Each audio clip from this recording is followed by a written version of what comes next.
আমি আপনাদের সাথে পরিপূর্ণভাবে একত্রিত হয়ে ভাইয়ের মতো আপনাদের সাথে আমি মিলেমিশে কাজ করতে চাই।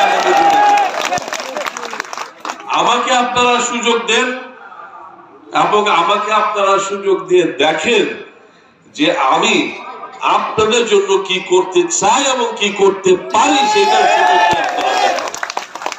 আমার যা করার মতো ক্ষমতা আছে, যা করার যোগ্যতা আছে, আমি সেইটার 100% কথা বলছে। আমি কিন্তু ওনাদেরকে কোনো কিছু বলি না যে আপনারা গিয়ে একটা মিটিং করেন। ওনারা স্বতঃস্ফূর্ত ভাবে সিদ্ধান্ত নিয়ে ওনারাই আমাকে জানিয়েছেন যে ওনারা এইরকম একটা সভা ব্যবসায়ীদের পক্ষ থেকে করতে চান, যে সভায় ওনারা আমাকে সমর্থন দিতে চান। আমি আপনাদের প্রতি কৃতজ্ঞ, নেতৃবৃন্দের প্রতি কৃতজ্ঞ, সাধারণ ব্যবসায়ীদের প্রতি কৃতজ্ঞ।